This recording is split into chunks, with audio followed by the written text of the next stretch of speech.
Ah! That down-tempo music. Boo. It's probably going to get muted anyway.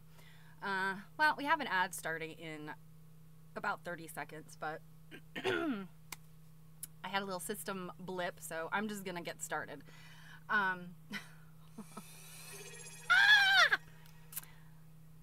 is this one? I can't, my eyes are blind. Mardim! Thank you so much, my friend. Thank you for subscribing. Hey, Quiltish. Thank you very much, Druid, my dear. You were in early today. I opened my streaming software, and then, like, minutes later, I saw you pop in. So, that was pretty funny. So, yeah, I started to, I was going to start streaming early, so I could start right on time. And, of course, I open up my streaming software, and I do the little thing to start, and it says, due to updates, your drivers are all are like all out of date. And I'm like, no! So I had to like hurry and find this new driver. And thank goodness the streaming software just sent me in the right direction. Otherwise, I don't know, I'd still be sitting here.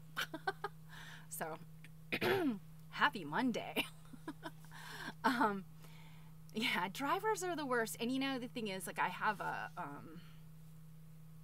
Microsoft Surface Pro, which is, I mean, it's by no means a, yeah, by no means is it a gaming laptop, but it's got some more high-end type of stuff going on in it.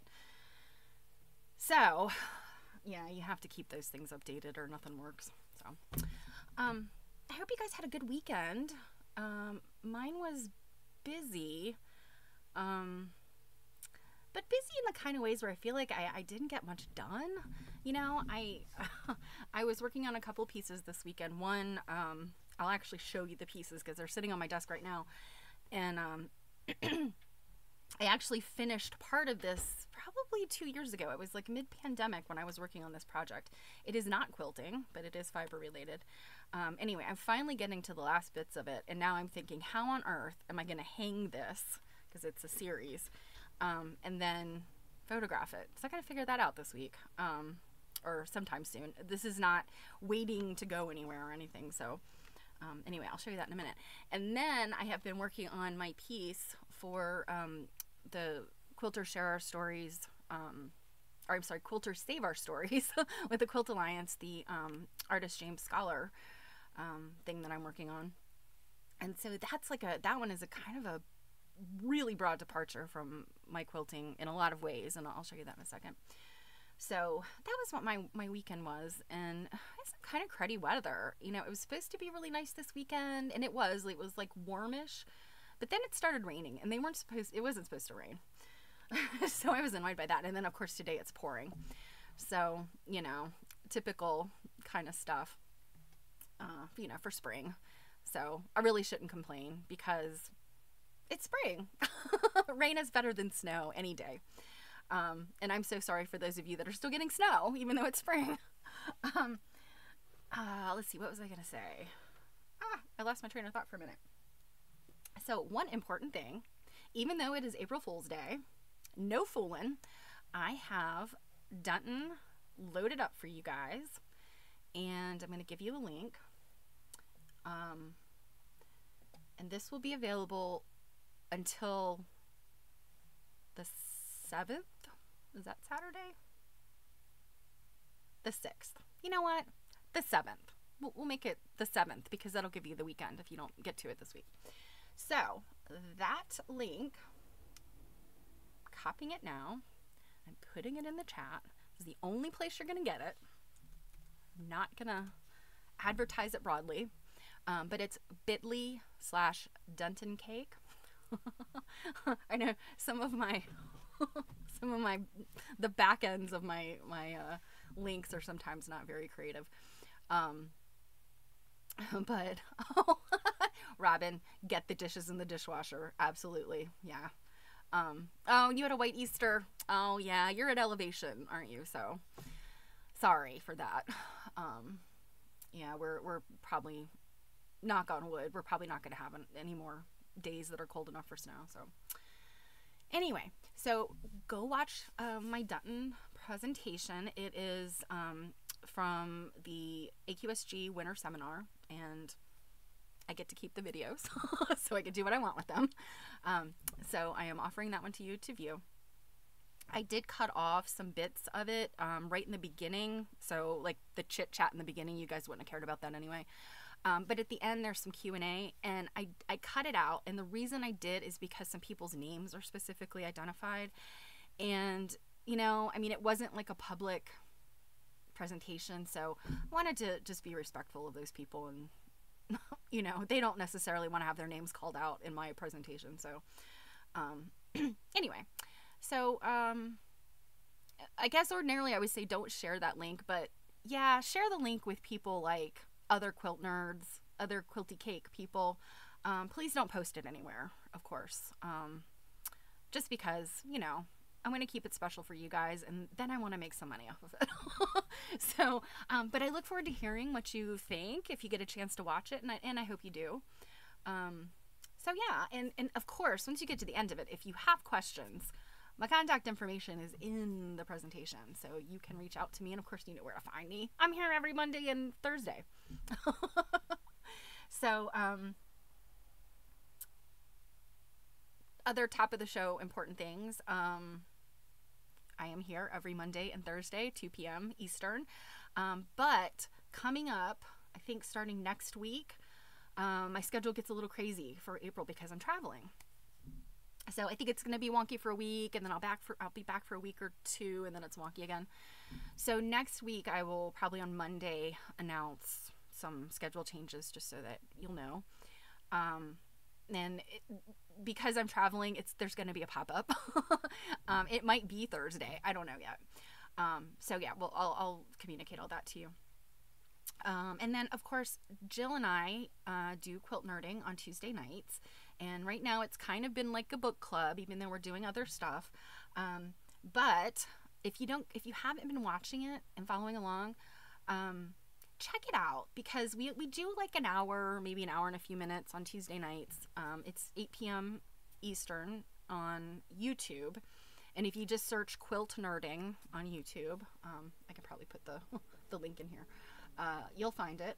But the reason why I'm really bringing it up is we've been reading some books that were kind of like out of print books. We're finishing up this one, which is Quilt Making in America. It's an AQSG book, so it's all papers, and it's very, very good. And I've really learned a lot and had a really great time reading it. But you know, like just like our other books, they were out of print. I want to say at least a couple of them, definitely the authors are no longer with us. So, you know, we're just sort of reading these books. But our next book, hey Jill, speak of the devil.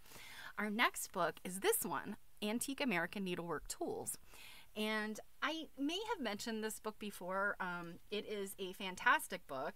It is written by a friend of mine and Jill's, Dawn Ronigan. And she is an amazing collector. She has got just a really amazing needlework tools collection. She also has quilts and all kinds of goodies. I mean, like, I've never been to her house, but I picture it being like a candy store where I would go and just skip around and die happy.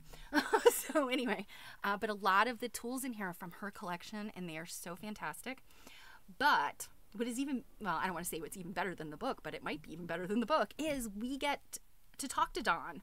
So, like some of our other books, like I said, the authors are not even still with us, so we can't even talk to them. But Dawn is alive and well and still writing books, of course. So, the book after this one I have, and then I feel like I heard a rumor that she's writing another book. I don't know, but if she does, of course, I will snap it up immediately.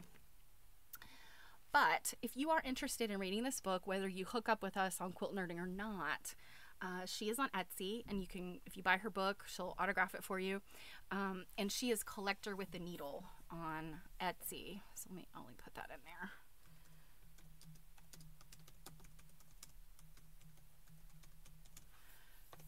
So if you want to find her. And we will be starting this book, not tomorrow, but next week, I think. on top of that, there will be many surprises because Donna's going to be able to come on live with me and Jill and talk to us and discuss things in the book. And she's already giving us some information and some other surprises that we'll share with you guys. So it's a good time to hook up with quilt nerding if you have not yet. So just a plug for that. So I mentioned the things I've been working on. So let me show you. This one I've actually finished. So a couple years ago, you want to do this book? Yes, you do. You want to read this book. I promise you. If you like old stuff and sewing and just old sewing things, you definitely want to read the book. So a couple years ago, hey Fuzzy. A couple years ago, I took some classes in lace making. And lace making, some parts of lace making are really, really interesting and kind of have that methodical kind of rhythm to them, just like quilting, like if you do hand quilting or knitting, and very good for, you know, you can do all these really creative things, and then you've got this methodical aspect of it. Bobbin lace, no thank you ma'am. Cannot. That was just too much for me. That was like counted cross stitch, kind of like knitting or counted cross stitch, and it's a matter of like you got to pay attention to, you know, the things that you're doing with the bobbins, and I immediately got off track, and yeah. But needle lace, on the other hand, is much easier to do, and you can be really, really creative with it. So I started making needle lace quilt blocks, and of course there's going to be this glare, but I didn't realize the weird glare I'm going to get here, so I'll just sort of pull this back, I guess. This is no good. Yeah, this is why these are going to be impossible to photograph.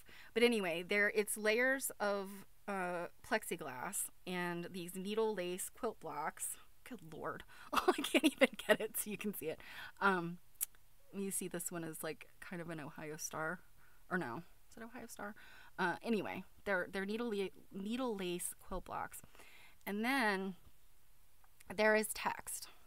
And then the back plate of this is got printed newspaper clippings that I've collaged and then printed on clear paper. Clear sticky vinyl stuff. So there are 6 of these, and the series is called Inherited Tragedy, and it's gonna kind of be a tough one for people to look at and really understand, because they're pretty, right?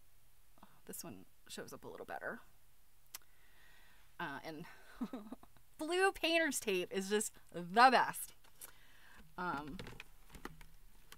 And let's see, this one I haven't even pulled all of the stuff off yet. But so that one's, I don't know, the darker ones seem to reflect better.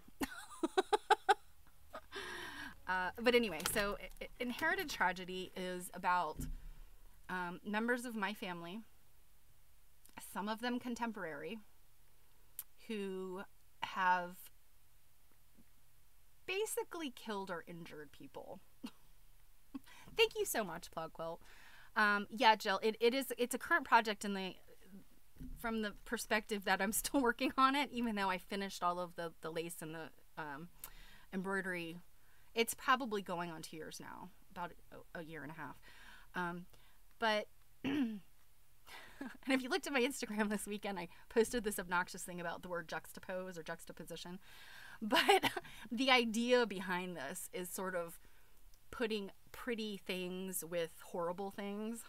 And these are basically 6 stories out of my personal life, my ancestors, and a cousin that did terrible things. And in one case, it was a suicide. In another case, it was killing somebody for no good reason. In another case, it was killing their mother. also for no good reason. I mean, none of these things have good reasons behind them. And so it's a really serious piece of work that, like I said, it's not for everybody. The stories are really rough. And so, but it's a piece I care about a lot. So that's this last bit of work I need to do on it involves this sticky paper stuff that I've printed these on, and it's kind of a nightmare. And that's one of the things that, you know, if you do sculptural work, anything that's more than one dimension or more than two dimensions, you sometimes have to deal with some engineering, kind of. And that's what this project has entailed. Lots of engineering. You know, I had to figure out different ways to get the work to be sandwiched in between the plexiglass acrylic. It's actually acrylic. And so I sometimes feel like if, you know, quilts definitely, when you've got the design that you got to figure out, and, you know, the logistical aspects of quilting and piecing or applique. But then when you go out into the third dimension, you have to figure out, like, how do things not fall over? How do things not fall off the wall? How do things not look super janky? Like, how do you get something like that was going to look really professional when you're done? So that kind of feels like what my weekend was spent doing, was all those things.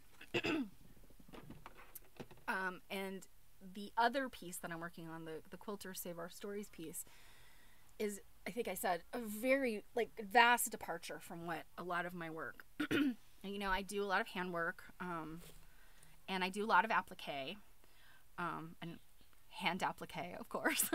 I am not a raw edge person. I generally don't like raw edge applique. I do needle turn or quasi needle turn. You know, there's techniques you can do to get your edges turned under without, like, needle turning it. But anyway, this piece, I would love to needle turn every piece of it, but it has some challenges to that. Plus, I honestly don't have a whole lot of time. So I have to limit the amount of handwork that I'm doing on this piece. The lace pieces are not, they're not currently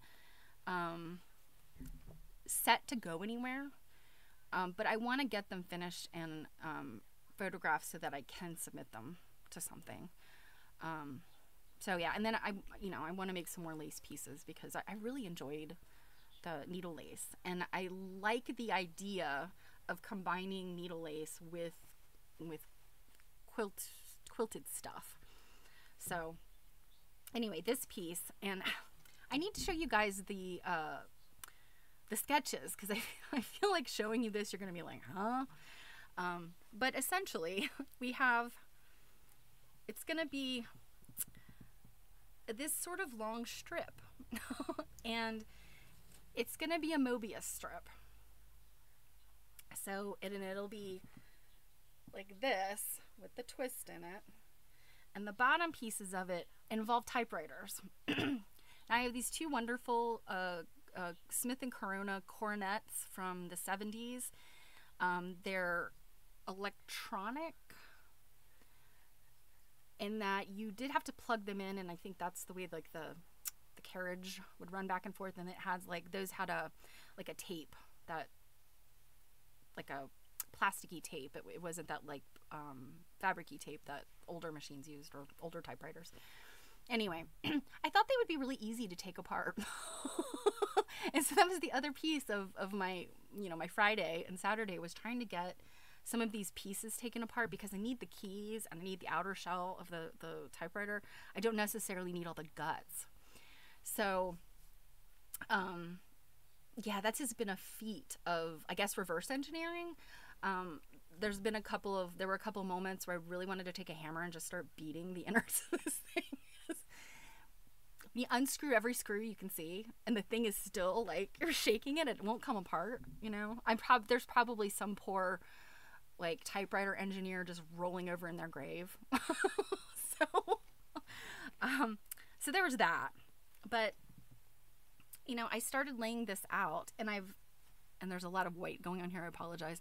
So this is a block, it's an embroidered block, that, I've reclaimed. I bought a bunch of embroidered blocks. They were ripped out of a blanket or a quilt. They have they had a border and the border is ripped. I'm not sure what the plan was. But these are probably like, I don't know, from the 20s, I would say, this embroidery. And so I'm kind of doing some quilting in there. But I have applied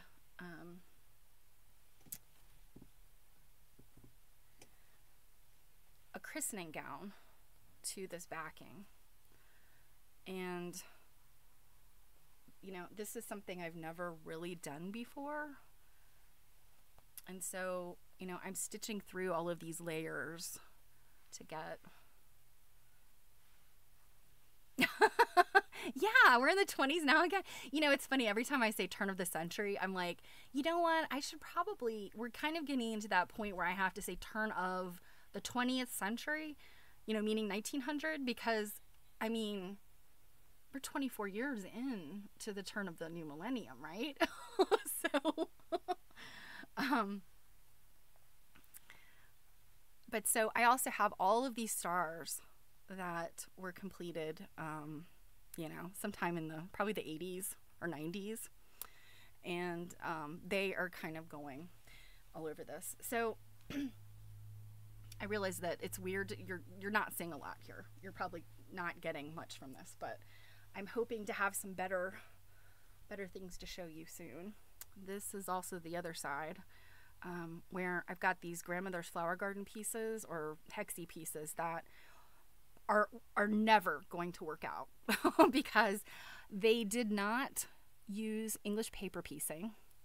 They actually hand stitched these, and they are so frayed around the edges. You know, they'd be very difficult to stitch together. So I've reclaimed them and I stitched them down to this, I think it's a linen, like, dresser scarf or table runner kind of thing. And like, this is going to get trimmed and other things go on here. So anyway, this is what I'm working on. And it also involves a feat of engineering.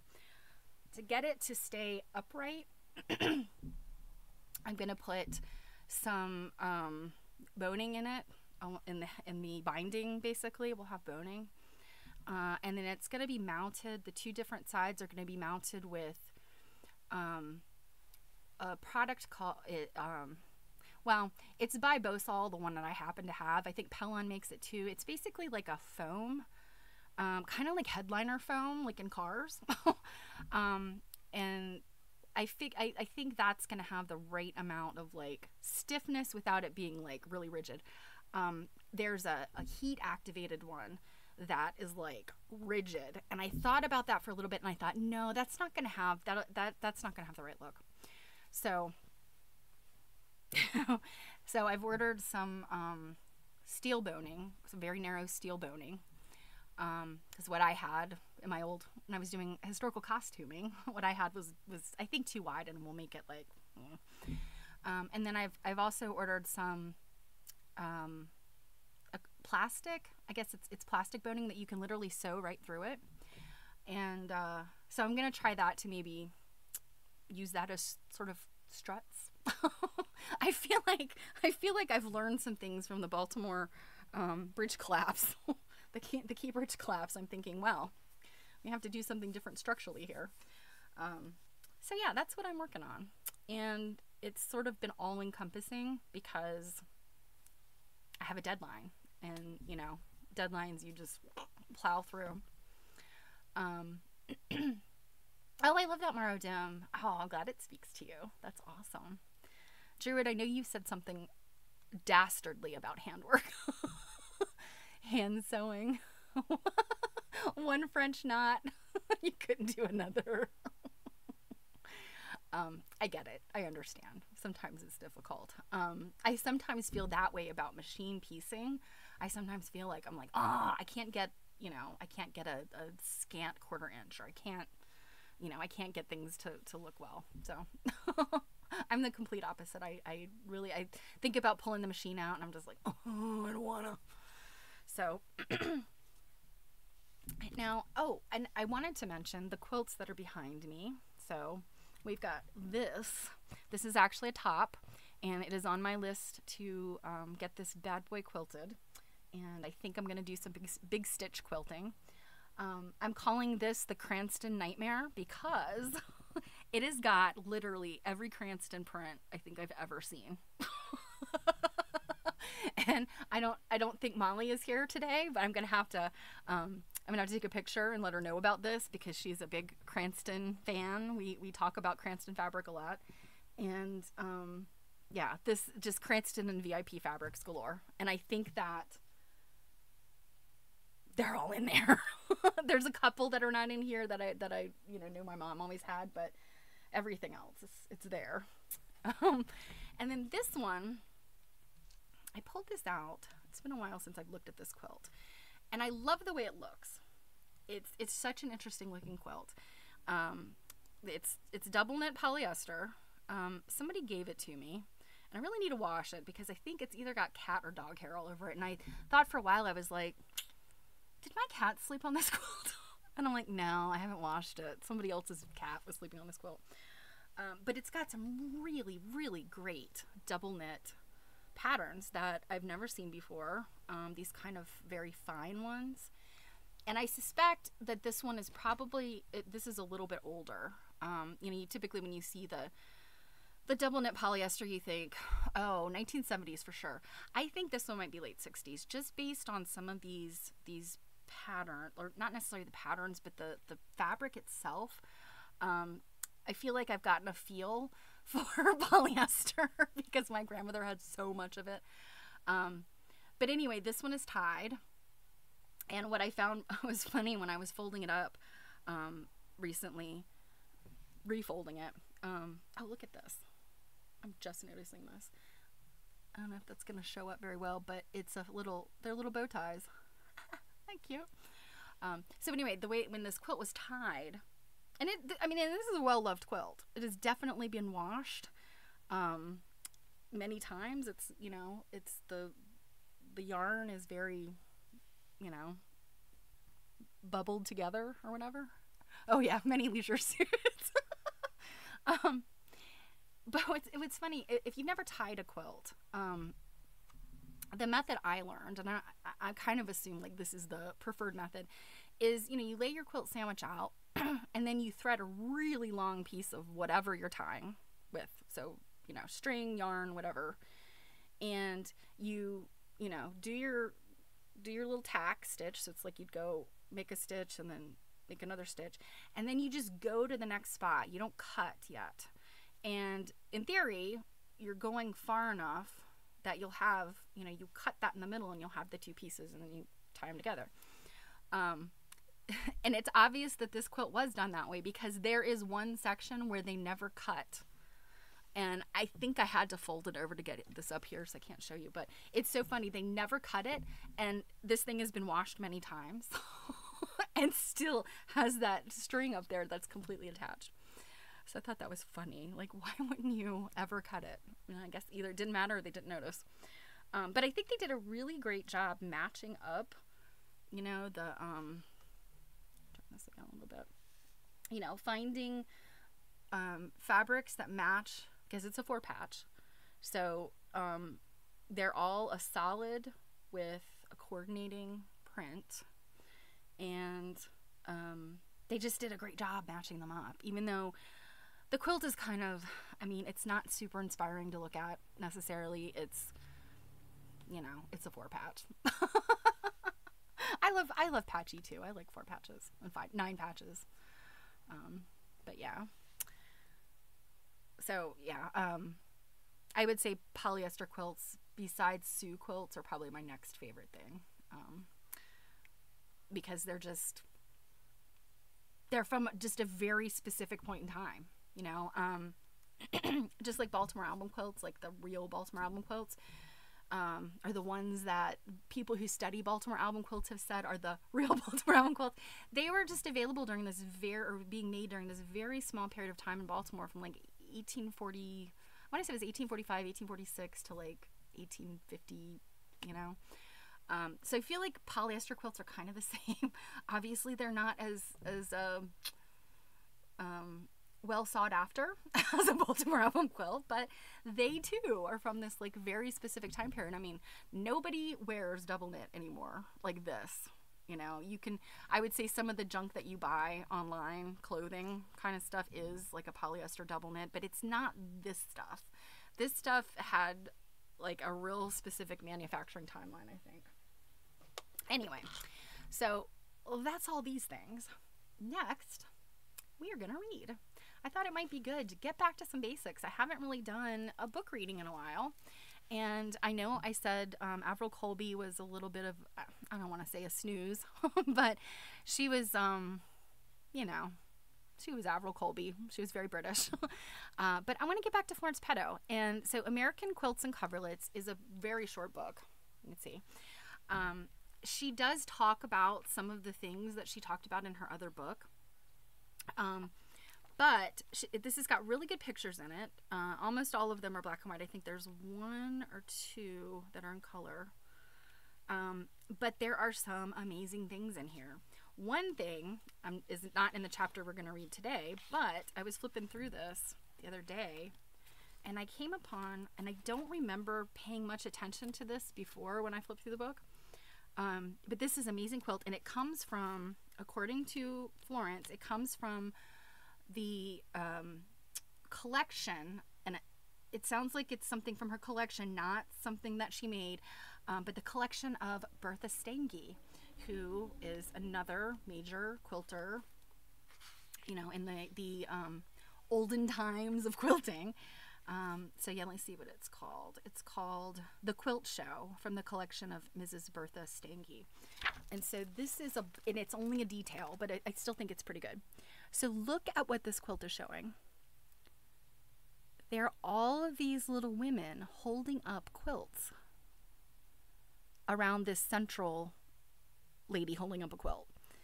And, you know, I mean, I think the dimensions are in here. Maybe not, actually. Yeah, maybe they're not. Anyway, you know, I don't know how big this quilt is, but even if it's a fairly small quilt, you know, these little quilted quilts are very tiny. So, like, wow, isn't that cool? And, you know, this book was written in 1950. Oh, 1949. Yeah, 1949. I thought it was 1950. Anyway, 1949. So, I mean, this is something from at least some point before then. It just looks so, I guess, modern to me, you know, that somebody would put together a quilt like that. So anyway, I thought this would be a fantastic read. And she seems a little less snarky in this book. Druid, I know that she rubbed you the wrong way. But anyway, like I said, it's a short book. I think we should probably be able to get it done, like probably by next week we'll be done. And then, yeah, like I said, there's some of these quilts you'll probably remember if you followed along during her first book. So why don't we go ahead and get started? So again, this is American Quilts and Coverlets by Florence Peto, published in 1949. And we'll start with the foreword. Patchwork is as old as man's necessity for patches. Needs must, the humble peasant sewed one application of cloth over another, or fitted a shaped piece into a threadbare space in his clothing. The difference between the two techniques as used in making the ornamental top to a quilt is very simple. In applique work, patches are applied with hemming stitches to a background to form free-flowing, usually floral design. Oh, Florence, if only you had lived long enough. In pieced work, patches are joined together by seaming and a geometrical composition evolves. There are quilt makers who argue hotly over which of the two methods is the older, which the more difficult and which the more beautiful. Wherever there is a scarcity of material, thrifty housewives considered applique work extravagant. The method, however, was greatly admired, and the most cautious planner usually produced one quilt with laid-on patches. Applique. In Europe, in early days, applique rose to a high estate as ornamentation on princely habiliments. I love Florence and her vocabulary. Priestly vestments, church appurtenances, and the banners of the Crusaders. Quilting, a separate art, was born of the need felt alike by rich and poor to protect home and person from bitter cold. It was based on the simple fact that 3 layers of cloth are warmer than one. Stitchery held the 3 layers together, and garments made in this technique were worn, while curtains employing the same process of manufacture were hung at doorways and windows to intercept drafts. And so much of this stuff, I think she talked about a little bit in her first book, but a lot of this Avril Colby covered in talking about, this origin of the quilt, at least in the UK. Quilting, like patchwork, first practiced by the peasantry, became an art in which queens, ladies of the courts, and members of the nobility strove to excel. The two needlework arts, as employed together on one article, are exemplified by the American-made quilts and spreads shown in this volume. Still another skill, that of embroidering in silk, cotton roving, or candle wicking, or wool, sometimes finished the entire decoration of a bedspread, or often was extra embellishment to a piece or an applique item. In this country, quilts were made to supply basic need. None could be bought in shops. The important quilt-making era in America extended from 1750 to 1860. That's interesting. That is very interesting. That's Florence's opinion. I know the Six Know-It-Alls, I want to say one of their last few recordings that they did, I think that was sort of their question, was not so much, what each person's, current research was on, but rather what era did they think was like the era of quilts, like I don't know, the best era, the most important era. I can't remember what the terminology they used, but I think somebody probably selected an era somewhere in the 1750 to 1860 period, but I know that the others didn't. So this is interesting. There are a few remaining examples made earlier than the first date, so before 1750. But the art still is being carried on in many sections of the United States and Canada. The urgency is past, but the fascination of collecting early examples of the craft, or of creating new ones in the traditional patterns, lives on. Museums, historical organizations, and societies for the preservation of American antiquities have expended effort and have exercised discernment in adding items of significance to their permanent collections, which then are made available to the public for study and enjoyment. Quilts appear annually in many city antique shows and also in state and county fairs, where they compete for prizes along with other examples of the homestead arts. The homestead arts, I love that. Magazines on antiques publish from time to time rare examples of needlecraft. Women's magazines display quilts in all the glamour of colored photography, offering prepared patterns to encourage reproductions by those who will accept the challenge. Your ancestress could do it. How about you? The spreads in this book have been presented in chronological order of their making, as nearly as may be determined. So, because I think a lot of these might be guesses. Thus, it may be seen how styles in design, techniques of sewing, and individual taste developed with the years. Florence Peto. Part 1, Historical Quilts and Coverlets. Chapter 1, 1748 to 1800. Hopefully the noise in the background is not apparent because my husband has come home and is listening to something loudly. Excluding the great mansions occupied by the colonial governors in 18th century America, the home of the average citizen was small and his family large. There rarely were more than 1 or 2 bedrooms, and often a bed was an article of parlor furniture. Wealthy Nicholas Van Rensselaer of Albany, and I think she talked about him in her other book, owned but 2 beds plus a built-in sleeping bank, according to the published list of his household effects at his death in 1695. To account for the great diversity in sizes of the earliest examples of American bed covers, the bedstead of the period must be considered. Important articles of furniture were made to order by journeyman cabinet makers according to individual tastes and needs. Many 4-post beds were only 4 feet wide. extra width was charged for at the rate of 2 pence per inch, and a man's wealth and standing in the community were measured by the width of his bed as well as the richness of its carving. Well, now that's interesting. I've never heard that. How wide your bed is. Have you guys ever heard this before? That beds were only 4 feet wide and that the cabinet makers would charge you more if you wanted a wider bed. Interesting. Now, the richness of the carving, of course, something that's just plain obviously would not be as, sought after as something that was very richly ornamented.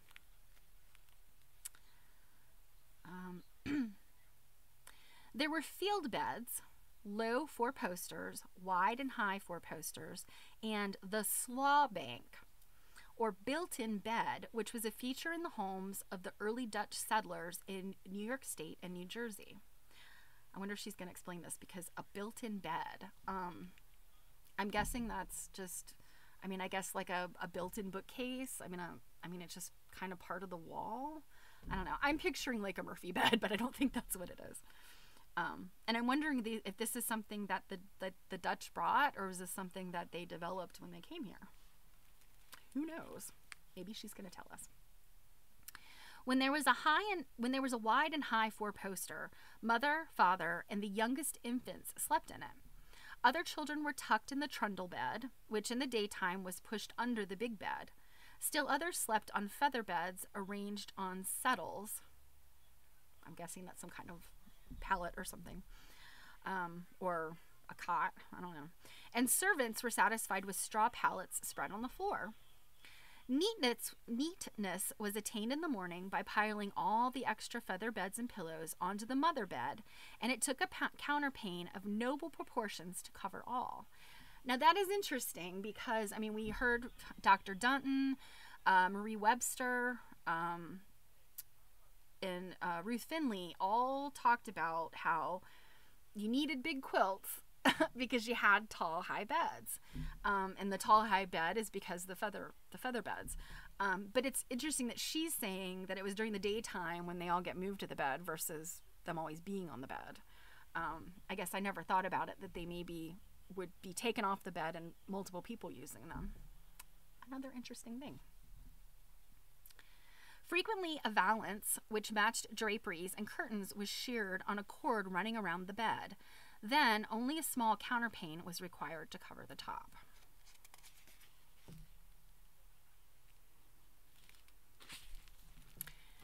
Throughout the years, to furnish bed draperies, woolen coverlets, quilts, sheets, and other linens for her household was a woman's job. Men dominated in all other fields: arts, crafts, politics, and management.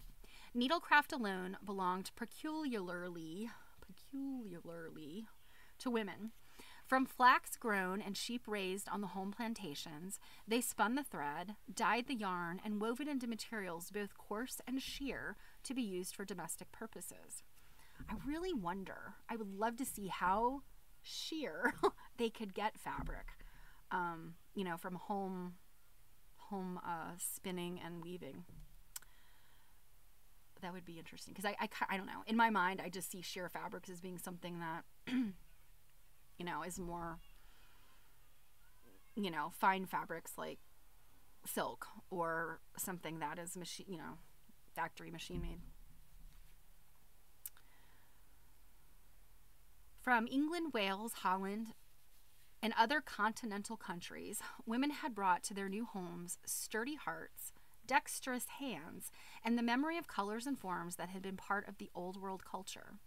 It guided their taste in decorative stitchery.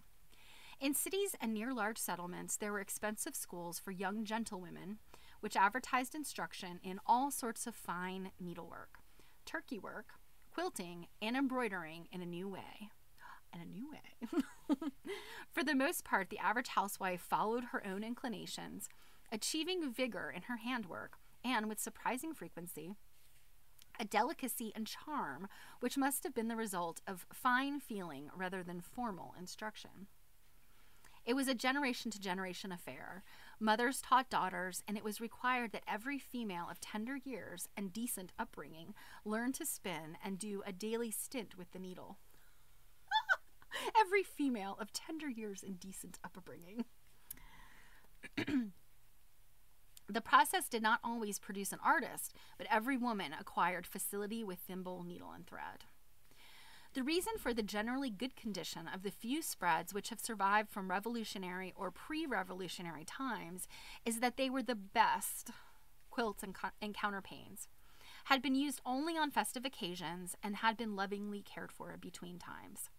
Often when the best counterpane was on the bed, in the homestead's guest chamber, the shades were tightly drawn so the sun could fade neither the bed cover nor the carpet.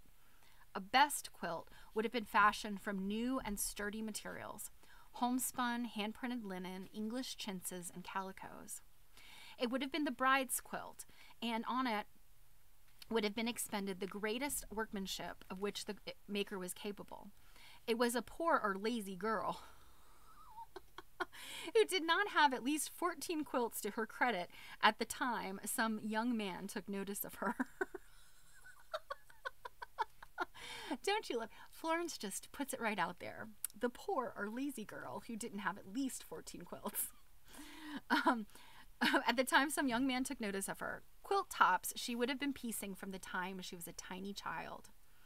The English kings, George II and George III, had done their very best by embargo and by tax to restrict and forbid in the colonies the use of the new soft-textured cotton prints which had been brought from Calcutta to England and which both English and American women admired and coveted for clothing and for household use. Scrap bags with treasured bits of the new calico hung on every doorknob. Oh, I did not know that's where they kept the scrap bags.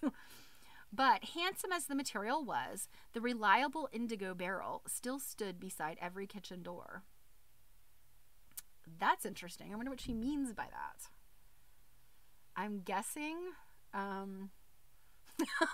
lazy equals Elder Jones. His 5-year-olds went to work. Well, true.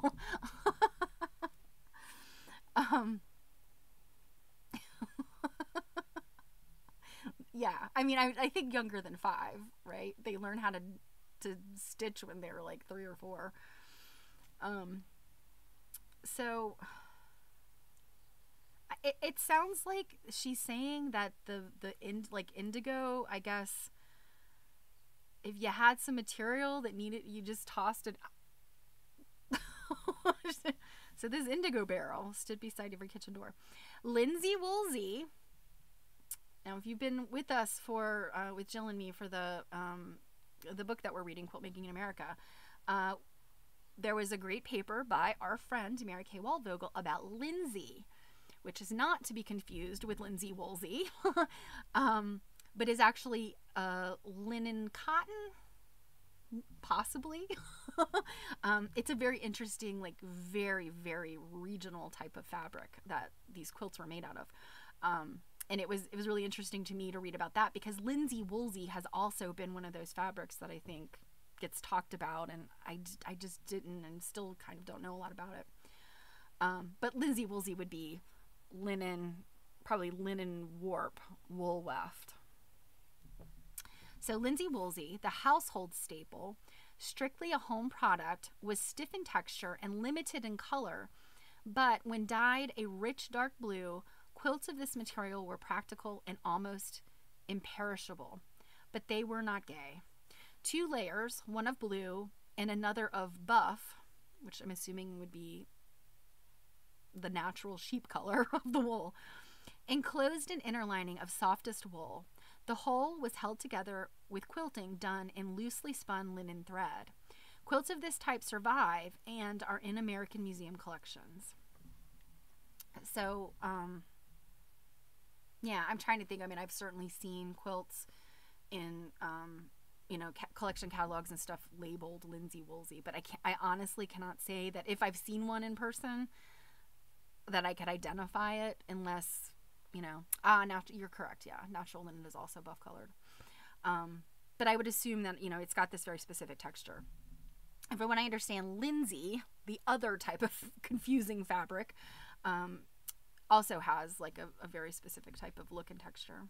So There is a rare type of bedspread known as the wool-on-wool coverlet, one of the most interesting, though least known, of the early handmade products.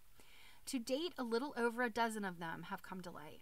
So as of 1949, a dozen of them had come to light. Homer Eaton Keyes, late editor of the magazine Antiques, wrote of these as follows. And we know Florence had a very good relationship with the people at Antiques. So Homer Eaton Keyes says, "My first meeting with a wool-on-wool bed cover was in the year 1923 when I was introduced to a bisected specimen dated 1774. Bisected, I'm assuming it cut in half, which had long been preserved in Chelsea, Vermont by the simple device of utilization as a padding for a carpet. Oh my gosh, holy Moses. When the carpet wore out, the bed cover was revealed, rescued, and reassembled. For some time, I thought this remarkable example of domestic embroidery might be unique. Of course, it was not. While no two of these coverlets have displayed precisely the same pattern, all have exhibited similar large scrolled motifs worked with heavy wool yarn on a ground of wool blanketing. Initials and date often appear in the upper part of the design. The technique employed is hooking, or a combination of hooking and coarse needlework. With so few exceptions, these coverlets have been found in or near the Connecticut River Valley as to justify the assumption that the type originated among the womenfolk of the Connecticut colony. Interesting. Ray quiltish bed rugs. This is the opposite. Instead of putting a rug on the bed, they were putting blankets or coverlets under the rug. Also wanted to show these adorable little illustrations that just end up in the book. That says dahlia wreath, and then this one is pomegranate. I thought those were adorable, and I guess they kind of show up throughout this chapter. Since that editorial, several specimens have been discovered. The earliest available history of the pictured example, which we will look at, dates back to its purchase in Utica. This does not mean it was made there, but Mr. Keyes had told the author he felt something of their influence had been carried over from New England to rural communities in New York State. Initialed and dated FB 1748, this coverlet seems to be second in point of age. The earliest recorded so far bears a date of 1724. On the earliest covers, the entire surface has been covered with home-dyed wool yarn left in deep pile. The colors on the example illustrated are tawny yellows and tones of brown set off against a shaded blue background. So let's look at this thing.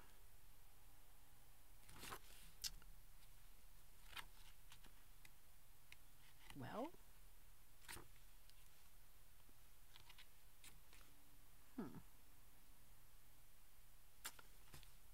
where exactly is it? The next picture happens to be a color picture and is not what she's talking about. Ah, here it is. And you know what? These things do indeed look like rugs. So this is wool-on-wool coverlet, one of the few hooked wool-on-wool bed covers, the second oldest so far recorded. The type appears to have originated in the Connecticut Valley. And so I'm going to say this wool-on-wool situation is probably a bed rug, I'm guessing. So yeah, I mean, to me that looks like a hooked rug. But she's saying that it's covered in this dense wool pile. Okay.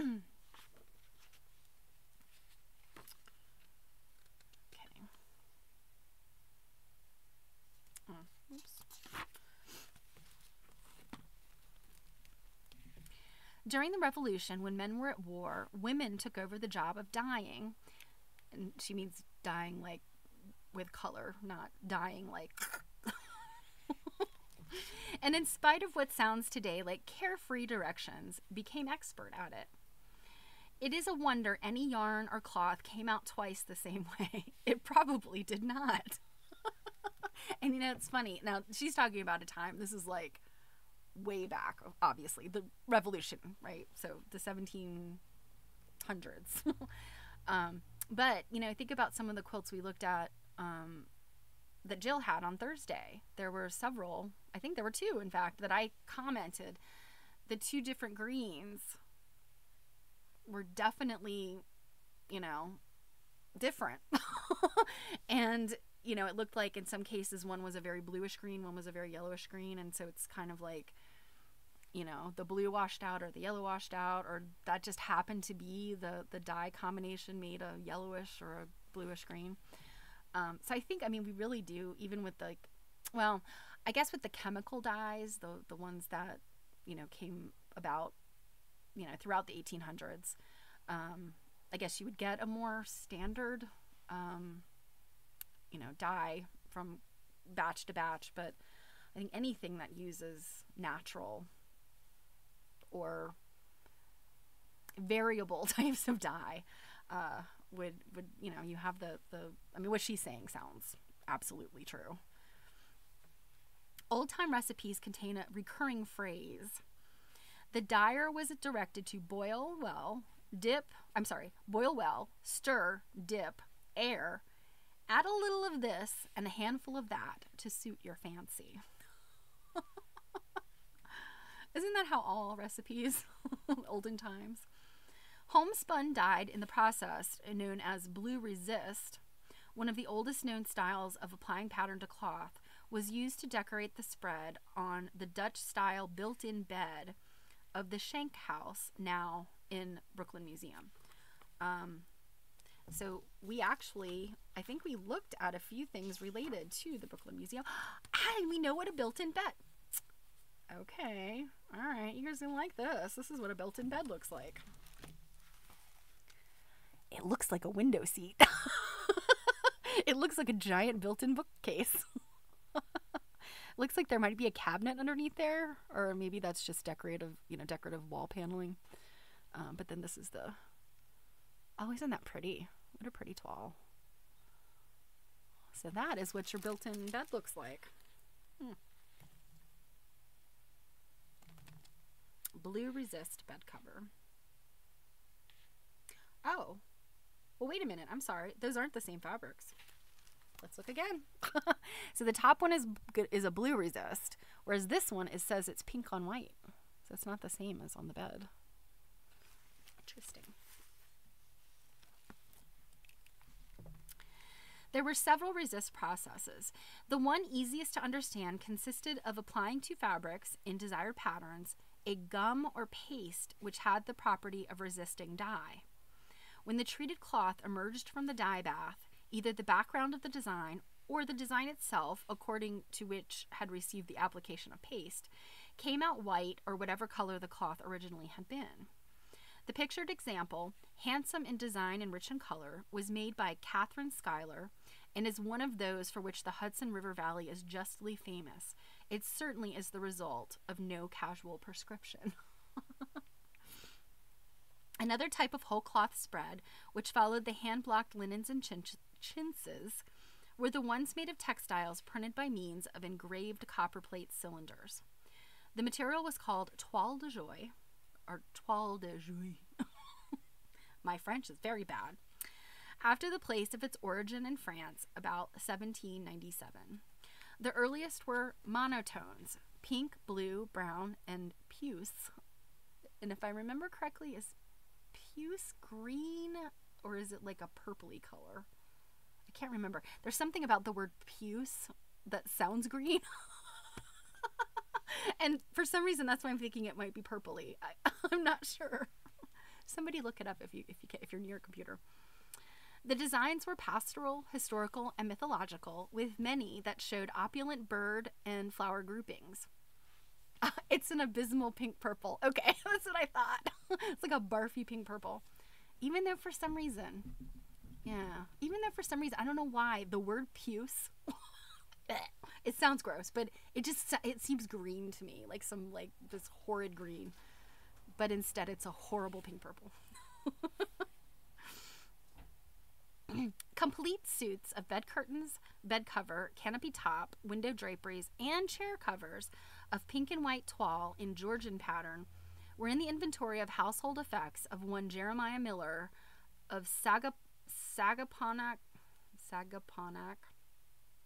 Long Island. The house in which they had been used was built for David Hedges in 1775, and the items still are in the possession of a descendant. Wow. Well, okay, yeah, that's a really long time. Only the well-to-do were able to buy such fabrics in yardages that decorated whole rooms so lavishly. Even today, you know, if you really like a pattern and you're like, I want, you know, well, I mean, certainly you could do bed curtains if you wanted. Not many people do that these days, but, you know, a canopy and a bed skirt and drapes, that's going to cost you a pretty penny, you know, like to get fabric that matches all that, or even ready-made stuff, you know. Seamen and traders brought home to their families in America cotton prints, palampours, glorious in form and color, also precious shawls from India. These were the source from which many quilts designs sprung: the Persian pear, the pomegranate, the tree of life.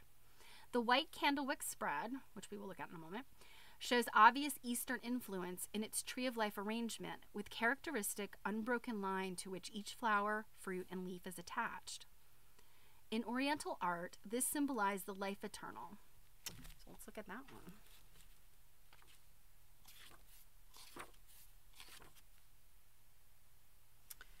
So, wow, this is something else. So I have to say, you know, knowing that this is a tufted spread showing Eastern influence, decoration done with candle wicking, employs a variety of stitches on a background of fine bird's eye cotton. She didn't say what color, but I'm guessing that this is white. And so I have to say, whoever she had, you know, taking pictures of these things, and, you know, assumption is some of these are in museums, but they did a very good job because you can see all the detail. Very pretty.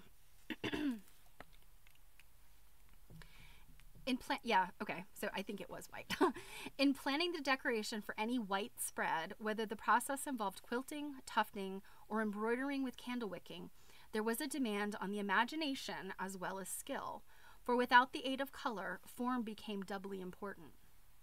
It took dexterity to adapt the selected design to fit the space to be covered, and it also required a nice instinct for balance.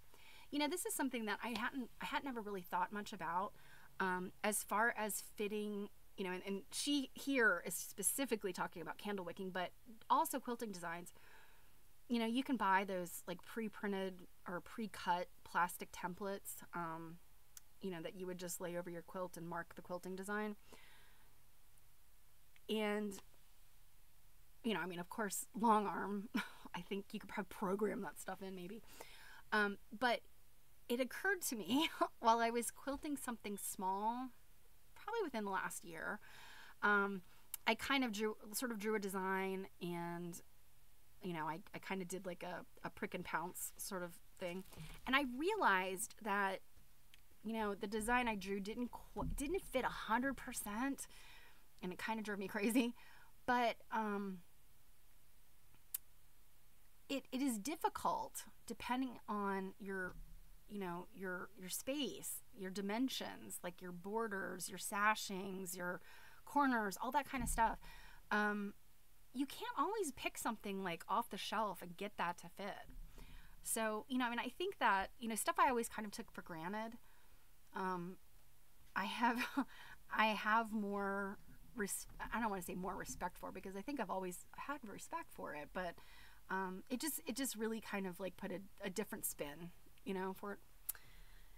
Anyway, you think I would have figured that out by now, but honestly, like, most of my quilting has always been either straight line quilting or kind of my own design, and it's only been really recently that I've kind of picked up some, I guess what you would call like standard patterns, like feathers and stuff. It's just something that I had never done before. So yeah, you know, that is candle wicking. But, you know, it says in here, what is interesting, because to me, candle wicking is French knots. But it says here on this one that it employs a variety of stitches. So I don't think it's all candle wicking, you know, I mean, or I mean, I guess I always thought of candle wicking as, well, candle wicking is the yarn or the whatever, the string. Because I guess it was candle wicks that they used. But yeah, I mean, I've always heard of it as being like the French knots or the little tufts. But this definitely looks like stem stitching or something. I mean, look at this. Look at that detail. You know, this down here. That looks like a stem stitch to me. And, you know, some of this other stuff here in the middle. So, yeah, okay. So, you know, and candle wicking is something I don't know much about. I had to, I did make a candle wick project when I was like in 7th grade home ec, and I was like, oh, it's terrible. And yes, who wants to do that many French knots? But what I can say, candle wicking thread, or I guess that's what you call it, candle wicking thread, it's kind of like pearl cotton, but kind of not. Like it's not, it's tighter, you know, spun, and it's just got kind of a different feel to it. And I've bought up a bunch of used candle wicking, or not used necessarily, but secondhand candle wicking thread and stuff from eBay or in thrift stores and stuff, because it is so good for other things. For like big stitch quilting. So actually some of those needle lace pieces I used candle wicking thread or fiber for. So, but yeah, I did not realize that it could involve other stitches other than the French knots. So according to Wikipedia, candle wicking or candle wick is a form of white embroidery that traditionally uses unbleached cotton thread on a piece of unbleached muslin. It gets its name from the nature of the soft spun cotton thread, which was braided, then used to form the wick for candles. Yep. Motifs are created using a variety of traditional embroidery stitches. Okay, as well as a tufted stitch. Okay, interesting. Huh. Well, I learned something today. I've learned a number of things today. Thank you, Flo Peto. All right, let's get back to it. All right. Oh boy, where did I leave off? It was over here. Pennsylvania Dutch or colonial Americans. You know, that's, and I think our what we call our modern candle wick bedspreads. My grandmother had a million of them, and not literally, but and I hated them because they had like the heavy, like sort of bullion like fringe on them. But they did have that. I think she had one that was definitely the colonial American stuff, giant eagle in the middle of it. And then that Pennsylvania Dutch kind of stuff, definitely sort of hearts and I don't know what you call them. But yeah. Yes, it is like Sashiko thread, definitely. That is exactly what it's like. Candlewick pillows with cotton balls on them. Oh, cool. So they had some stem stitching and knots. Interesting. Balloon string. Now that is another interesting source of thread or yarn.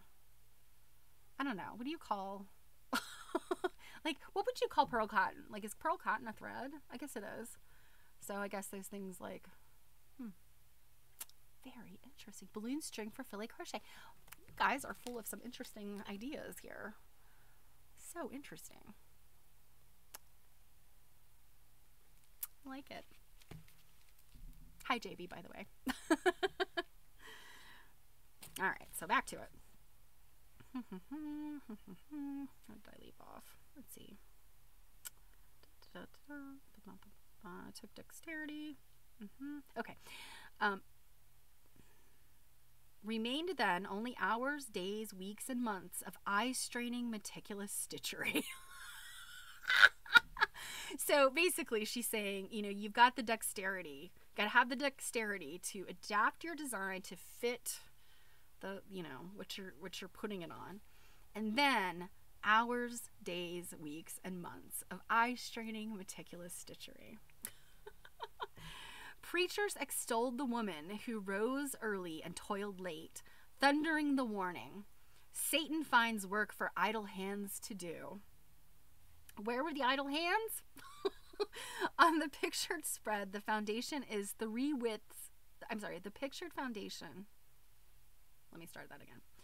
On the pictured spread, the foundation is in 3 widths. I can't read today. On the pictured spread, the foundation in 3 widths is fine cotton cloth woven in the small bird's eye diaper pattern.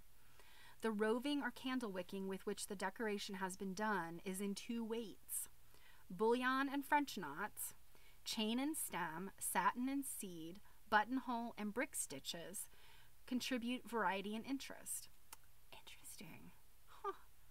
I mean, I truly never knew that these candle wick things could have this much, because, you know, I mean, I always thought, again, French knots, or in the machine, the modern machine made ones, it's just like a little tuft that's pulled up. I maybe would have cared more if I knew that you could do these other stitches. A 4-inch hand knotted fringe edges 3 sides. That horrible fringe. 2 leaves entwined and shaped like hearts at the top suggest the marriage spread. This lovely old cover originated in New Jersey, and as it lay in a trunk in an attic, a century rolled by and almost another, it acquired a deep ivory tone and lost the identity of its creator, the fate of many an heirloom quilt. Oh, so sad. So very sad.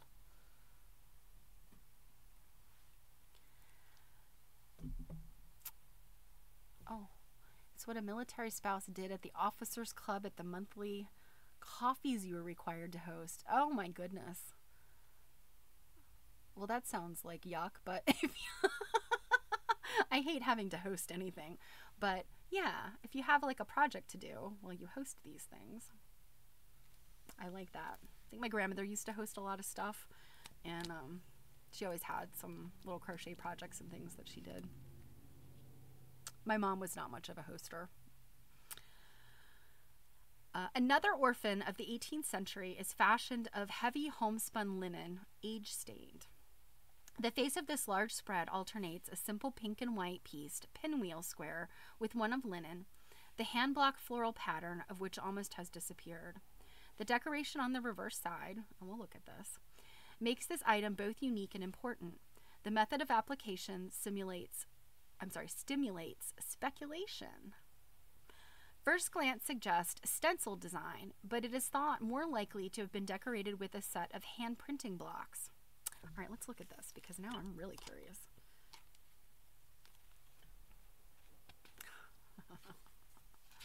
Officer's wife duties. Oh, okay. Well, I guess we don't really get to see the front of this thing. We're only going to see the backing, and I'm guessing because the front is faded. But look at this. Isn't that something? And it says hand-decorated spread, the reverse side of a rare homespun linen quilt from York, Pennsylvania. The ornamentation gives the effect of pen work and appears to have been applied by means of hand printing blocks. Wow.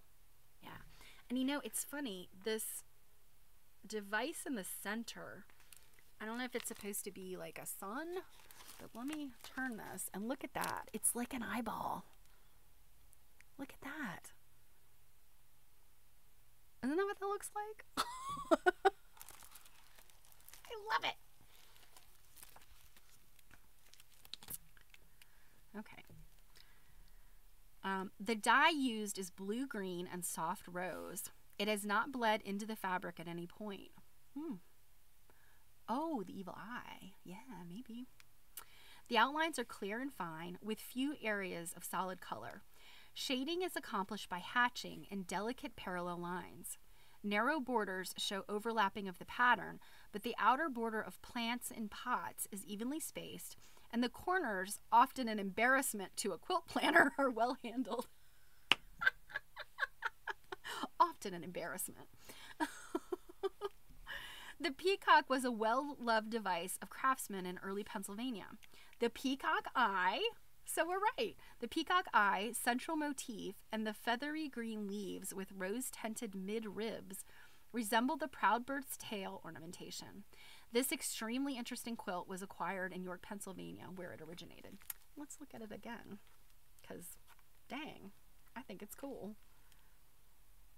Yeah, I mean, this is just something else. So green and pink. Who would have guessed? I mean, that's just really interesting. And that's the back of it. It is a lucky collector who can secure a crewel embroidered bed cover. A protection from the evil eye. Yeah. I mean, I think that's pretty much what eyes are about. Protection. It is a lucky collector who can secure a crewel embroidered bed cover. Their numbers are few and the price is high. Crewel work was done usually on natural colored twill or linen with tapestry wools dyed in a rhapsody of glorious colors. Now, what she... Moth cafeteria. You are too funny. Yes. And what's interesting is that Florence actually made her own crewel work bedspread and curtains. And so there's kind of some pictures of it. I want to say there was one in her other book, but I know that I saw one that she'd sent to Elizabeth Richardson when they were corresponding, and I think it's in the in the letters file at the University of Western Kentucky. I think she'd sent a picture of it to show Elizabeth. The dominant motif was the tree of life, though the original form underwent modification at the hands of English and colonial needlewomen. The extravaganza of floral forms, acanthus leaves, pomegranates, roses, carnations, seed pods, grapes, berries, birds, beasts, and insects, wrought in a bewildering variety of stitches, usually sprang from a ground base, terra firma, and were linked together by vine-like tendrils, or were depicted all growing or perching on the same tree. Such a tree never was. A member of the Latimer family in 1772 made the spread shown on the four-poster bed in the Brooklyn Museum's Corbin House. Okay. And so I'm thinking there is no picture of this one she's talking about, because the one that I see here is a different quilt, not what she's talking about.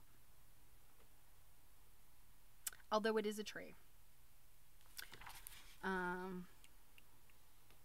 So, I don't know. She says frontispiece. So, here we go. So, this is what she's talking about. And you can see that spread.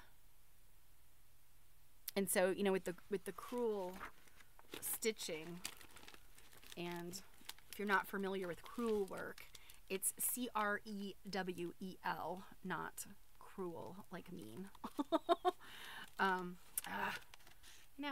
What? Jackets are going to be the death of me.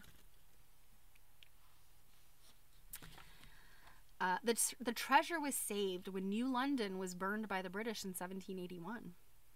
The pattern is broken up in scattered units after the English style, but the open spaces give a delicacy to the composition which has greater appeal to many than the more florid, crowded arrangements. And so the other thing, what I was going to say, in looking at the one that she did for her own home,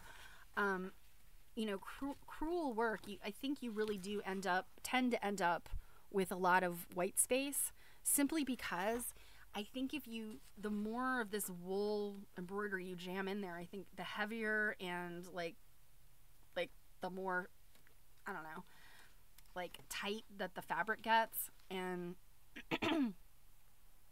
I think that the design gets lost then if you have more and more and more stuff on there. Also, it's a lot of work, to densely, not embroider, but do these needlepoint stitches. It's just a lot of work. So I can imagine that they planned the stitching, based on, making it pretty without having to have every little space covered. A sinus infection from crewel. Is it from the little woolly bits? coming off of the yarn. You inhale it or something.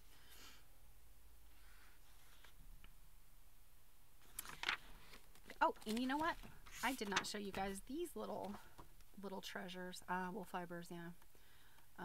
Okay, so we saw her little pomegranate and double dahlia wreath. Now look at these.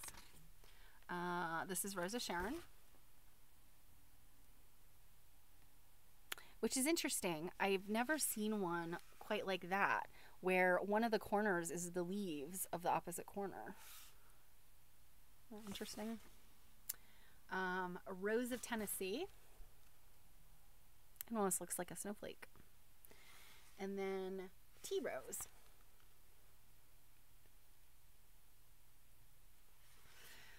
So yes, JB, they utilize negative space. Thank you for summing that up. But also, I do think it was that sort of, I don't know if Jacobean is necessarily the right era, but that sort of viney kind of stuff. And then if you jam more stuff in there, you lose that sort of vine effect. So did I miss? Yeah. Okay, and then we've got Palm Leaves, Hosanna.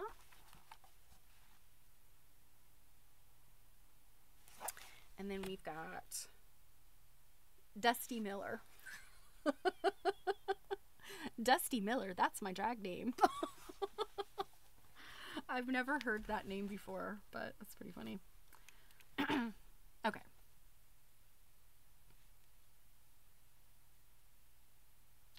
So traditional colors include several shades of green, from gray to blue, warm chestnut brown to yellow, blues, indigo to gray, soft dull reds. They were applied with gay inconsequence and happy disregard for nature. A flower could be brown and a little rabbit could be blue with delightful effect. And so, again, that's what she's talking about. All those beautiful colors. Oh, is it? Dusty Miller's a garden plant. Okay. Huh. I wonder, you know what? Now that you say that, that does sound familiar. But I'm wondering, what is it about? I mean, does it have a little flower that kind of may resemble this? I don't know.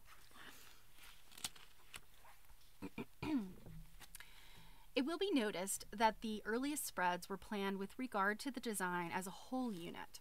As distinguished from patterns in repeat, on a prepared background, the work proceeded from the center, which usually was a medallion, and extended to the outer edges. Sometimes the composition was a succession of borders framing a central motif. So border, border, border. Doesn't have flowers. Spreads done in this manner were cumbersome to handle and often were referred to as a lapful as opposed to a handful. A graceful early example is shown. We'll look at that in a second. A Huguenot refugee from the Palatinate, John Conrad Frick, sailed with his wife Barbara from Rotterdam on the ship Pennsylvania in 1732 and became one of the original settlers and founders of Germantown, Pennsylvania. Germantown is just north of Philadelphia. The hospital there, the Germantown Hospital, is where Dr. Dunton did his residency. I can get Dr. Dunton into any conversation. His son Peter, born in 1743, took an active part in the Revolution. He married Barbara, daughter of Dr. John Bridenhart, and settled in Baltimoretown. That was what Baltimore was known at the time, Baltimoretown. It is not known in the family whether the first Barbara Frick made the spread, but it is more likely to have been the second at some time during the Revolutionary period. Now, Barbara Frick is pretty well known. She just had like Mary Simon or Axa Goodwin. She made stuff and people knew who she was. It is still owned by a descendant at Easton, Maryland. The central spray is of cut-out glazed chintz in rose, pink, lavender, and brown, and is framed by a circular sawtooth border. So let's look at this. She's really running us through the plates here. There's a lot of pictures in this book. 6. Oh, Okay, so this is the Barbara Frick spread.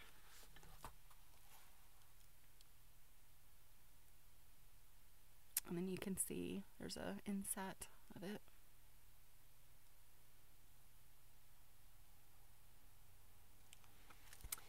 And I feel like this is one of those ones that it's well known, you know, just because it's so dang old, but also because I think that because of this, the way the chintz was used, that's, you know, very standard that purse embroidery technique.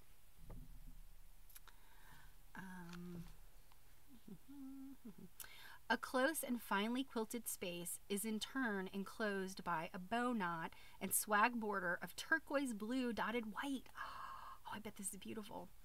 The serpentine floriated vine is made of cut-out chintz motifs applied in the early technique of reverse applique. Oh, which means the background has been felled over the patch instead of the patch being felled onto the background. In other words, an inlay. Oh, interesting. So they cut a hole. I mean, unless there's fully chintz behind that, but I think it's my suspicion is that the pieces would be cut out and then put behind, and then the reverse applique. I wonder why they chose to do that. Seems like it would be so much easier to just, you know, applique it on top. The edging sawtooth border is dark blue patterned in white, making the prevailing color scheme blue and rose. A hand-knotted fringe matches the coffee and cream richness of the homespun foundation. Let's look at it again. Because, you know, it's very plain, at least in black and white, but you have to imagine that, you know, with this turquoise and pink and blue, it's pretty colorful, at least in a sort of pastel way. Oh, one of our favorite people from her other book is gonna return. And we've got her whole name too. A quilt made by Sophonisba Angusiola Peel. Angusiola? Oh my gosh, people's names back then. So Sophonisba Peel, and we'll see a picture of this, has a pieced 8-point star as a central medallion surrounded by 6-pieced borders in varying widths, wild goose chase, and chained squares. The calicos are thought to be prints by John Hewson, the English textile manufacturer who came to Philadelphia and operated one of the first weaving, dyeing, and printing establishments in America.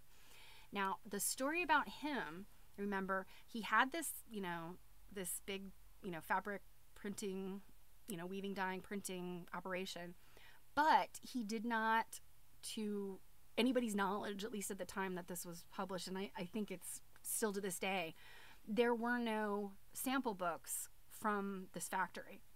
And so there is a particular quilt, and I don't think it's this one. I don't think it's this one. I think it's a different quilt where they suspect, I don't know if it's Florence herself or other quilt researchers, suspect that all of these dress fabrics that the women in the family had been brought these fabrics and they made dresses, then the fabrics were used in this quilt. And so it's suspected that all of these fabrics were John Hewson fabrics.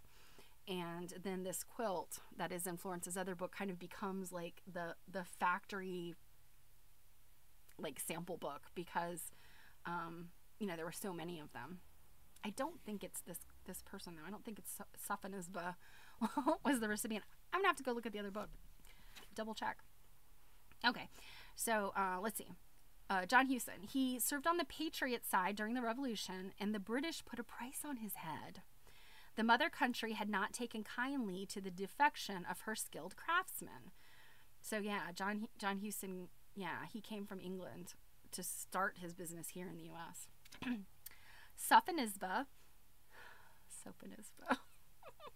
manipulated a zigzag pattern print to give the star a scintillant effect. You think Florence and her thesaurus, right? Okay, so let's look at Sophonisba's quilt, or Sophonisba. And that's something. And there's the little detail. But look at that star in the middle. Yowza. And so it says, the design, a central medallion surrounded by borders, is typical of an early phase. This spread was made by one of the daughters in the gifted family of Charles Wilson Peel. Not doctor, just Charles Wilson Peel.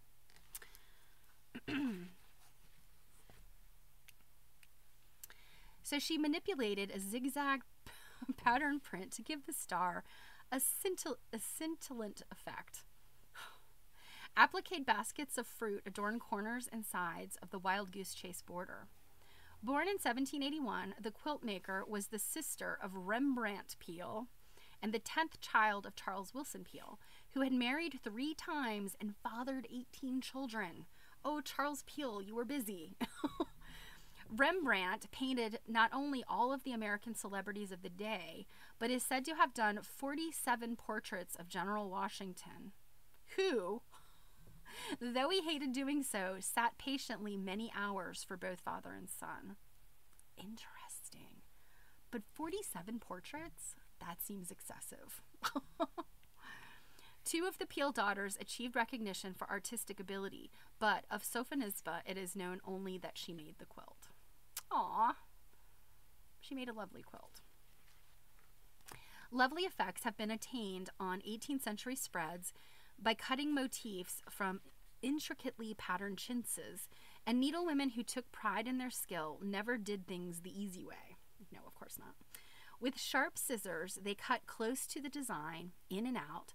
Bouquets, garlands, sprigs, birds were so disposed they formed a picture for the finished work. About the turn of the century, a young bride of the Barnes-Dickens family came from England and brought a quilt top of the type with her, which she intended to finish in her new home. Because of some unknown personal misfortune, Florence can never say, for some reason. She just says, because of an unknown personal misfortune. The English bride never finished her spread. A generation later, someone with sentiment enough to finish it, but with an eye to a shortcut, fasten the layers together with blue and white cotton thread tied in small bows. The result is not unpleasing, but the needlewoman who had labored so painstakingly over the delicately lovely top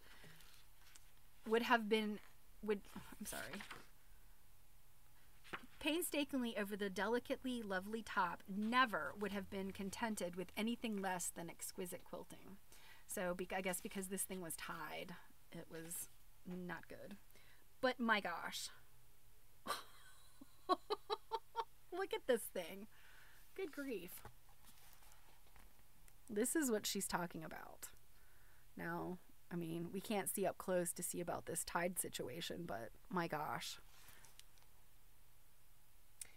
Actually, it looks like, I mean, you can kind of see now. Like, if you look at the bottom edge of the quilt, right along above here, I mean, those are ties. And so then I guess you can kind of back up and then look at the rest of the quilt is definitely tied. Nonetheless, it is pretty. Oh, crud. Did I lose my spot?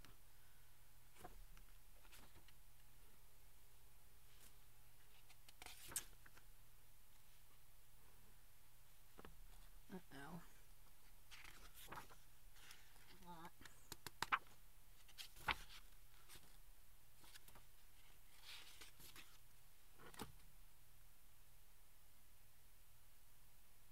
Okay.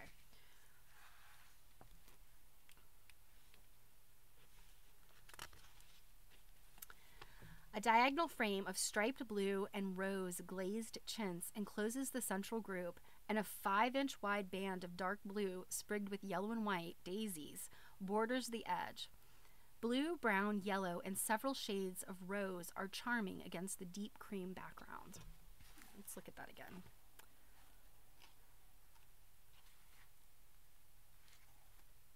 Oh yeah, those are daisies.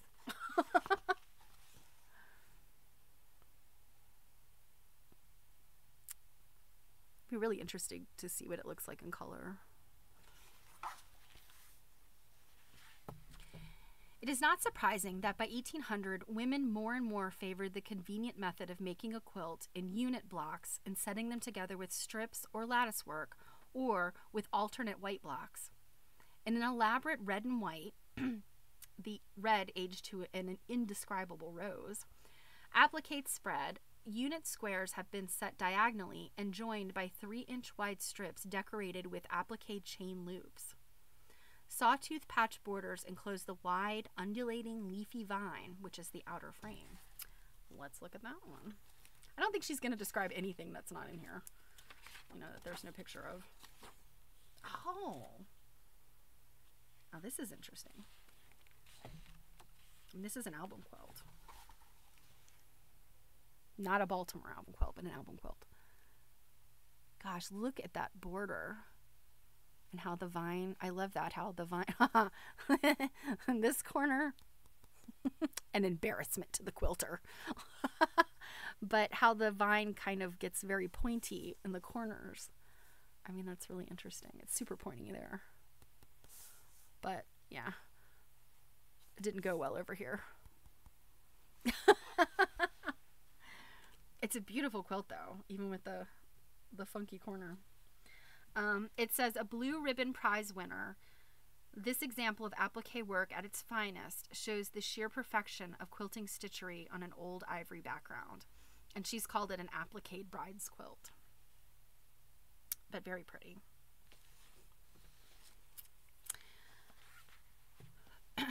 It is superlative workmanship in minute detail which places this item in the blue ribbon class. It won first prize at the exhibition of antique quilts shown in Springfield, Massachusetts by the Connecticut Valley Historical Society in 1946. Now that is interesting. So this exhibition of antique quilts was judged. I don't know that I've necessarily ever seen something like that. So it won first prize in an exhibition of old quilts. So it wasn't the person that made it that won the prize. It was, I guess, the Connecticut Valley Historical Society got the prize. Infinitesimal stitches are so evenly spaced in the quilting, it rivals machine precision. It is said that whenever a woman of olden time began so tedious and complicated a piece of work, she invariably began another quilt at the same time. The second for relaxation. Oh, I've missed you, Florence. A quilt of this order demanded daylight, but simpler patterns with less fine stitchery could be done by candlelight. No precious time wasted. Though there is no available history to this item, the lace-like quilting suggests Southern origin. Interesting. An abundance of cotton seeds apparent in the interlining when the quilt is held up to the light seems to refute this. Why would that refute Southern origin? Oh, okay. Southern women had their slaves pick seeds out of the cotton, and nothing but hand-picked padding went into a best quilt made south of the Mason and Dixon line. So I guess what she's saying here is that in the South, ladies made their enslaved people clean out those cotton seeds, whereas up north, they just had some cotton seedy quilts. There were regional customs and superstitions pertaining to brides' quilts, and the presence of hearts and doves on this one proclaims a marriage spread. A heart is the universal symbol of love, and the dove, in the early 1800s, was a symbol of femininity and conjugal felicity. I've never heard such nonsense.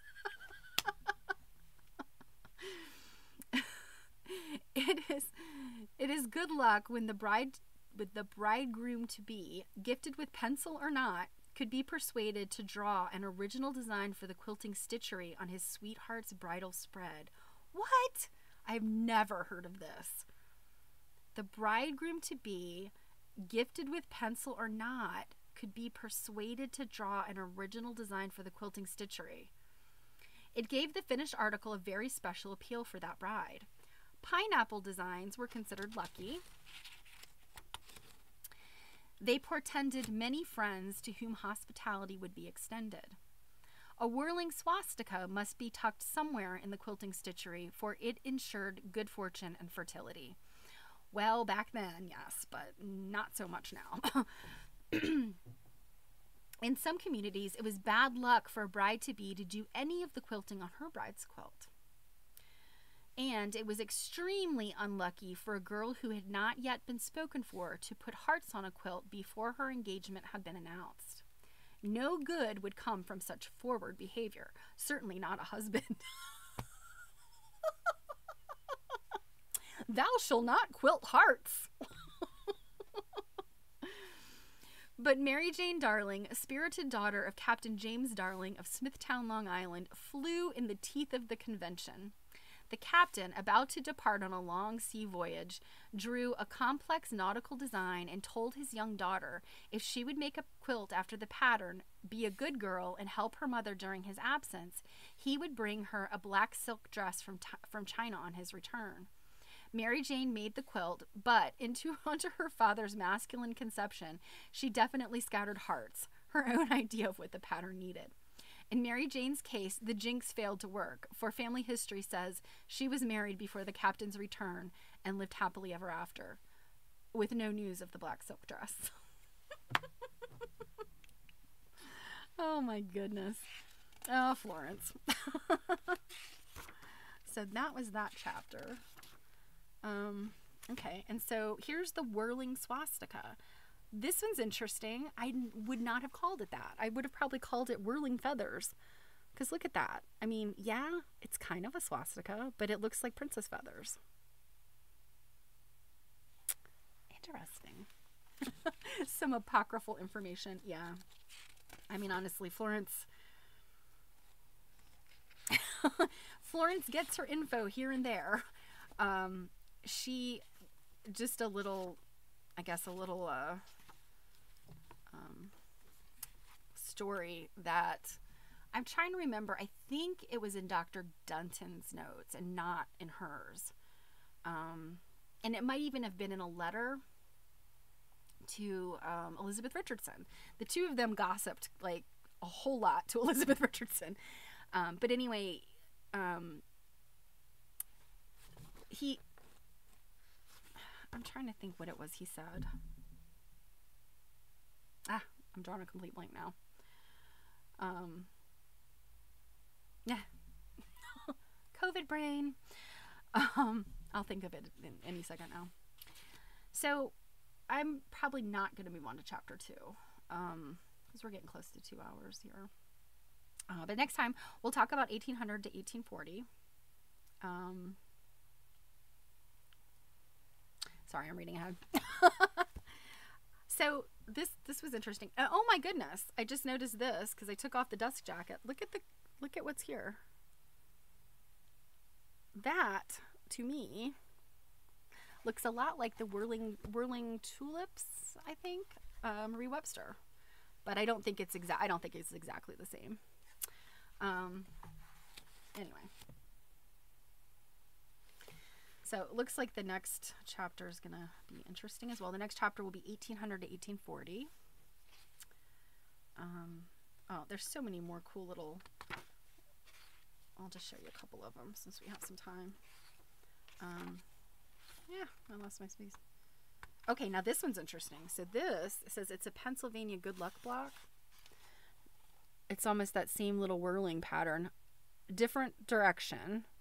But it is kind of that little sort of swastika-esque pattern. Yeah, like a Hindu swastika, the other one, yeah. Now look at these. These are a bunch of stars. So, flying swallows. I actually have a quilt top that has this pattern in it. And it's a really interesting pattern. I'm trying to think if I know, I remember examining the quilt top and, trying to figure out how they constructed it. And I don't think it's as difficult to construct as it looks. I think it looks difficult. I think it's that middle part that kind of gets a little hairy. And then this is Summer Sun. I'm guessing that is just based on, it's got different size diamonds in it. So that must be. And then the Martha Washington star. North Washington Star. And then this one's Star Tulip. I've never seen one like that. Look at that. So many different kinds of stars. Dr. Dunton's dictionary, he's got tons of stars, tons of flowers. So, okay. Well, I'm going to leave off there. Let's see. Oh, you know what? We still have a couple minutes. Let me show you something else. Something I wasn't sure I was going to show or not, but it'll be quick. And I'll even read it to you because it's a little bit hard to see on the screen. Let me find it. Okay. So, Paula Nadelstern, she has a new fabric line out, and I met Paula about a year ago. It was a little less than a year ago. I went to New York to see a show at the Folk Art Center there in New York, and I met Mary Fonz and her mom, Mary Ann Fonz, and our friend Jill. And Paula Nadelstern joined us because she had a quilt in the show we were looking at, and she lives in New York. So I just thought it was cool. I know her. And she has this this new pattern line or fabric line out, and it's like, I mean, it's amazing. So let's look at it. So go back. So it's called What If? What If? And so let me read you what she says about it. So What If by Paula Nadelstern. For me, a what if question is always the pivotal starting point for a creative brainstorming session. It's amazing how many times from the start of designing a pattern to its finish, I instinctually ask, what if? Challenging myself to explore possibilities leading to satisfying unexpected solutions.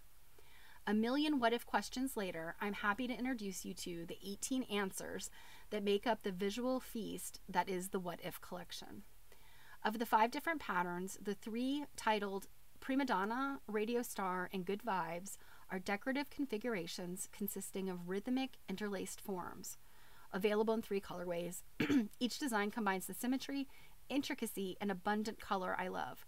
Now, it's really interesting. Her quilts, if you're not familiar with them, she's been working on this, I mean, for years. With this, it's like a kaleidoscope look. And she has a very specific way that she cuts fabrics to make these kaleidoscope blocks. And then I think she works outside the grid a lot too. But you know, I think it's very cool. Like she has this very, very, like, she's very painterly, and she's really, what's the word I'm looking for? She's developed her style. Like, I mean, you know, I think sometimes artists, myself included, you know, really kind of fluctuate with their style, and it takes them a while to like really solidify something. And I think she's been working in this style for a very long time, and you know, like, she knows what she's about. So she says, when you work in a series, the questions you ask yourself get more complex, but the answers get simpler. I know this because I've been absorbed in a series of kaleidoscope quilts since 1987, and she's still making them, and they all look different. I'm now working on the 47th quilt in the series and planning multiple solo exhibitions of the collection in 2024 to 2025. One of the unplanned perks of this kind of focus is sudden intuitive leaps of understanding, actual breakthroughs to new and deeper perspectives of problems you sometimes don't even realize needed to be resolved. It feels as if out of the blue, unbidden, effortlessly, you now know something essential you did not know the second before. It's both a surprising and fulfilling feeling because you intuitively understand that the new knowledge will forever be part of your arsenal of design strategies. Every one of the over 25 fabric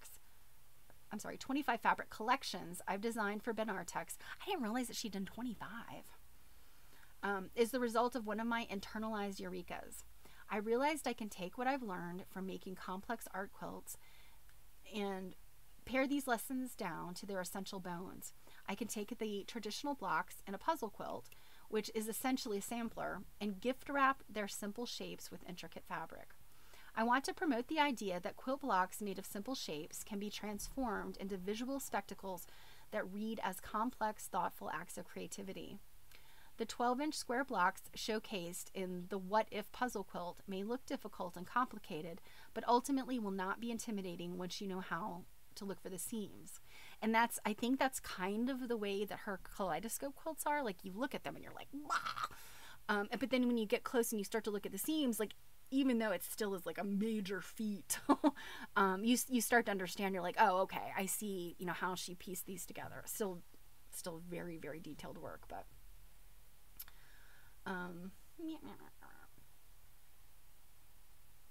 along with other design elements, I love to explore the possibilities offered by intricate, charismatic textiles while celebrating the nature of symmetry.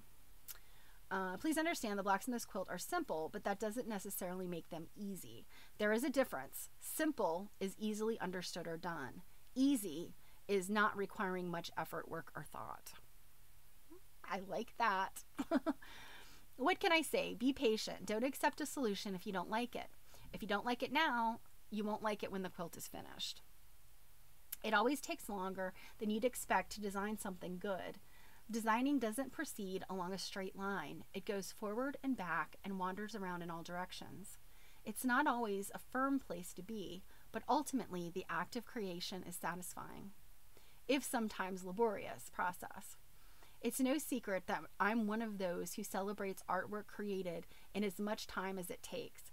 But just because how long it takes doesn't matter to me doesn't mean you shouldn't figure out how to get there faster. I've noticed that quilters of every skill level think the only time they are truly productive is when they are physically at the sewing machine, me included. But all kinds of time are necessary parts of the process. Looking time, musing time, revising time, tinkering time, screwing up time, constructing and deconstructing time. And I would assume after screwing up time comes fixing it time. It's a terrible thing to waste a great idea, but the kind that matures over time as a project develops. Sometimes you just have to coax inspiration. Typically, when I am stuck, I dive into piles of fabrics and grab the ones that trigger what-if questions. I try to quash preconceived notions of what goes with my choices so far. That's how I do it. Think for a minute. You use problem-solving skills every day. Hopefully this does not involve a trip to the fridge. Because, circling back to the narrative I started with, the takeaway is that breakthroughs are more mundane than magical ideas of epiphany. It may be magical, but it's not magic. You have to put in the time. New insights come when the mind is primed. Rather than being spontaneous and unprompted, they follow a process of significant, even if unconscious, thought about a problem. It may be simple, but it doesn't come easy. I love that. Paula's a very interesting lady. And so, look at these. I really love these ones that are kind of stripy. Those really speak to me. And so this is a sampler quilt, I guess, that was made with these fabrics. And then look at this. Let me actually, you know what? I'm going to hide the chat for a minute. And me for a minute. So you can see this quilt. Look, isn't that pretty? Oh, whoops. That's not what I meant to do. I guess it doesn't, they don't have a thing that makes it bigger. But look at this. And like, I guess, I don't know if, I haven't studied the fabric enough to tell if these butterflies are actually part of the print or if they've been constructed with, you know, other parts of the print. If you know what I mean? Like pieces cut out and put together to make butterflies. I'm not sure. But yeah, I mean, this is, to me, this is like, you know, broderie purse.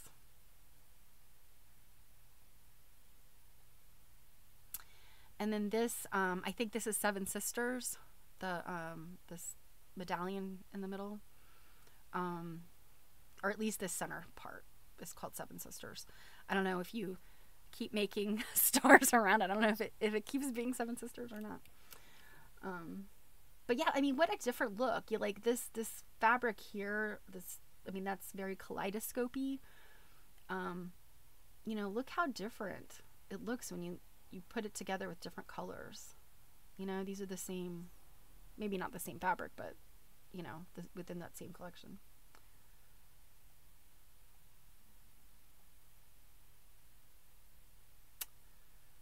And then this is a whole nother sampler that just, you know, I guess more less traditional, I guess. And then this, I think this is really pretty. Just a very modern, and this is like a mosaic tile, I guess, sort of thing. And then look at this one. This is kind of, I don't know what you call this. I mean, it looks like it's kind of pieced like, well, not really pieced like a log cabin, but sort of.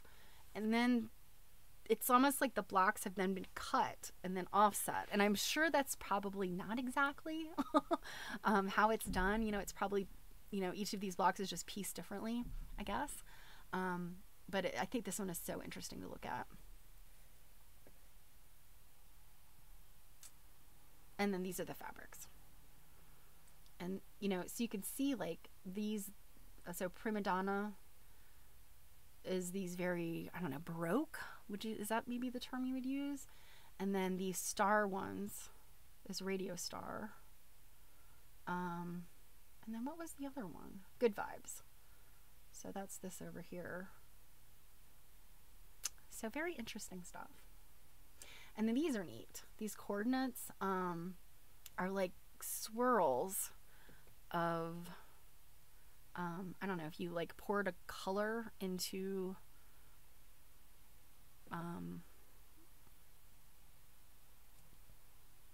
a swirling color of paint, I guess. You know, I mean, what does that look like?